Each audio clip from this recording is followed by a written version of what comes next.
APR Group, 2 and 3 BHK premium apartments at Patancheru. Comfortable pricing, GHMC and RERA approved.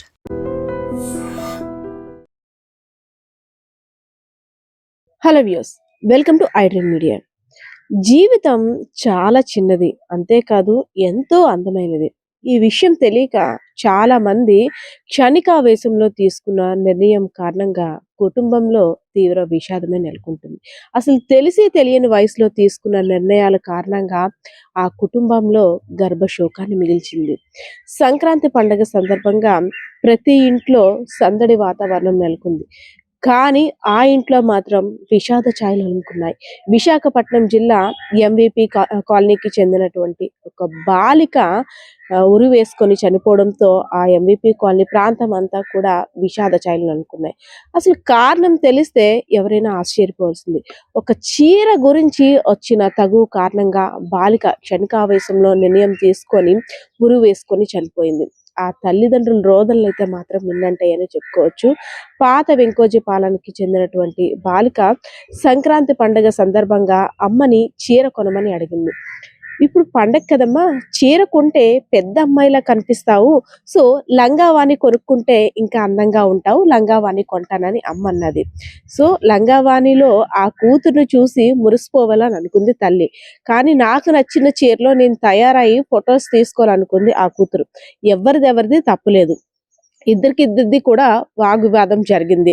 So వాగ్వివాదం జరిగిన తర్వాత తీవ్ర మనస్తాపానికి గురైనటువంటి బాలిక సడన్ గా చనిపోవాలని డెసిషన్ తీసుకుంది.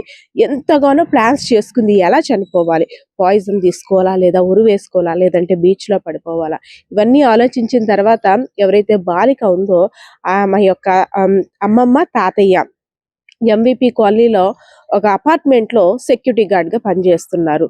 సో నిరుపేద కుటుంబం వీళ్ళది కూడాను. పండగ సందర్భంగా అమ్మమ్మ తాతయ్య సొంత ఊరికి వెళ్ళిపోయారు. సో అపార్ట్మెంట్ కి సంబంధించిన ఆ పనులన్నీ కూడా చూసుకోవాలి కాబట్టి వీళ్ళ అమ్మ, అదే ఎవరైతే మృతి చెందిందో బాలిక వాళ్ళ అమ్మ, అదే విధంగా వాళ్ళ ఫాదర్ కూడా అక్కడ సెక్యూరిటీ పనిగా ఆ 2 days కోసం ఉన్నారు ఆ ఇంట్లో. వాళ్ళ ఫాదర్ కూడా ఒక టైల్స్ దుకాణంలో పనిచేస్తున్నారు. రెక్కాడితే గాని డొక్కాడని కుటుంబం. తల్లి బిడ్డకి ఇద్దరికి గొడవ అయిన తర్వాత బాలిక యొక్క తల్లి కూడా చెప్పింది, ఇలా చీర తీసుకుంటానంటుంది, లంగావాణి అయితే ముచ్చటగా ఉంటుంది కదా, చీరలో పెద్ద అమ్మాయిలా కనిపిస్తుంది కదా, అది వద్దన్నానని నాతో తగువాడుతుంది చూడండి అంటే, అమ్మ చెప్పినట్టు వినమ్మా, నీ మంచి కోసమే కదా చెప్తుంది, సో లంగావాణి మంచిగా కుట్టిస్తుంది అనేసి అని తండ్రి కూడా నచ్చ చెప్పాడు. ఎంతకీ నేను చెప్పిన పని అవ్వట్లేదు, నేను అనుకున్నది సాధించట్లేదు, సో నేను చనిపోవడమే కరెక్ట్ అని బాలిక అమ్మ పనులు చేసుకుంటున్న సమయంలో ఎవరైతే వాచ్మెన్ ఉన్నారో ఆ రూమ్ లోకి వెళ్ళి ఉరి పోసుకొని చనిపోయింది. చాలాసేపు అయింది, బిడ్డ తలుపు తీయట్లేదు ఏంటి అనేసి అని ఆ తల్లి ఆ రూమ్ దగ్గరికి వెళ్ళి తలుపులు కొట్టింది. ఎంతకీ బయటకు రావట్లేదు. కిటికీలు వెళ్ళి చూసేసరికి గుండెలు పగిలే విషాద ఘటన. ఫ్యాన్ కి ఉరి వేసుకొని వేలాడుతూ కూతురు. నోటంట మాట రాలేదు, ఎవరిని పిలవాలో కూడా తెలియదు. అసలు పండగతో ఇలాంటి ఘటన చోటు చేసుకోవడం అత్యంత బాధాకరం. అసలేంటి అందరూ పండగ హడావిడిలో వాతావరణంలో ఉంటే ఈ అమ్మాయి ఇలా చేసింది, నాకెందుకు ఇంత గర్భశోకాన్ని మిగిల్చిందంటూ తల్లి గుండెలు పగిలేలా రోధించింది. సో తండ్రి వచ్చిన తర్వాత, చీర కోసం ఇలాంటి డెసిషన్ తీసుకున్నావా తల్లి, నన్ను అడిగితే నాన్న నాకు కావాలి చీర అని అడిగితే నేనే ఏదో రకంగా కొనిచ్చేదాన్ని కదా, సో ఇప్పుడు మేము ఏ చీర కొనాలన్నా లేదంటే పట్టుబట్టలు కొనాలన్నా లంగావాణి కొని ఎవరి కోసం మేము ఇంత కష్టపడి అని ఇద్దరు తల్లిదండ్రులు కూడా ఆ పోస్ట్ మార్టం రూమ్ దగ్గర ఏడుస్తుంటే ఆ విషాద ఘటన ప్రతి ఒక్కరిని కూడా కలిచివేసింది. సో ఏదైనా సాధించలేదని, అంటే చదువుకొని ఉద్యోగం రాలేదని కొంతమంది ఇలాంటి డెసిషన్స్ తీసుకుంటారు. నచ్చిన అమ్మాయిని పెళ్లి చేసుకోలేదనో, లేదంటే అబ్బాయిని పెళ్లి చేసుకోలేదంటే ప్రేమ విఫలమయ్యో, ఇంక ఇతరత్ర కారణాల వల్ల ఇలాంటి డెసిషన్ తీసుకుంటారు. కానీ చిన్న చిన్న కారణాలకి, ఒక చీర కొనివ్వలేదనో, లేదంటే ఇంకేదో దక్కించుకోలేకపోయి ఇలాంటి చిన్న చిన్న కారణాల వల్ల బలవన్మరణం పొందడంతో ఆ కుటుంబ పరిస్థితి ఏమవుతుందో ఆలోచిస్తే ఇలాంటి విషాద గాథలు జరిగేవేమో అనడానికి ఉదాహరణ ఈ సంఘటన. సో ఎంవిపి కాలనీ అదేవిధంగా పాత వెంకోజీపాలెం పరిసర ప్రాంతాల అందరూ కూడా విషాదంలో మునిగిపోయారు.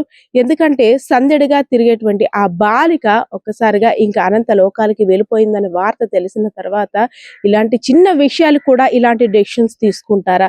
అయ్యో పిల్లల్ని ఇంకా ఎలా పెంచాలి, ఇంకేమనాలి, బట్టల కోసం కూడా చనిపోవడం అంటే ఇంకా పిల్లలకి మనం ఇంకేం చెప్తాం, సమాజంలో ఇంకేం నేర్పించాలి, ప్రతి చిన్న విషయానికి చావు తప్పితే ఇంకో పరిష్కార మార్గం లేదా అంటూ కూడా అక్కడ ఉన్న గ్రామస్తులు అందరూ కూడా రోధిస్తున్న పరిస్థితి అయితే కనిపిస్తుంది. కెమెరా పర్సన్ బాలకిషోర్తో పద్మ, ఐడ్రీమ్ మీడియా, విశాఖపట్నం. నిజంగా ప్రస్తుతం ఉన్నటువంటి సమాజం దేనికి ప్రయారిటీ ఇస్తుంది? ఆర్థిక సంబంధాల చుట్టూ మాత్రమే తిరుగుతోంది. మళ్ళీ ఎన్నికలంగానే చాలా విరక్తి కలుగుతున్నాం. మంచి అనిపిస్తుంది కదా, లేడీస్ కూడా ఛాలెంజింగ్ జాబ్స్ చేసినప్పుడు చాలా బాగుంటది. ట్రాఫిక్ అసిస్టెంట్స్ గా నియమించిన ట్రాన్స్జెండర్స్ అందరితో సాల్యూట్ చేయించుకుంటున్నారు. ఫుడ్ డెలివరీ ఇవ్వటానికి వెళ్ళినటువంటి డెలివరీ బాయ్ అనిల్ పై కళ్ళ ముందు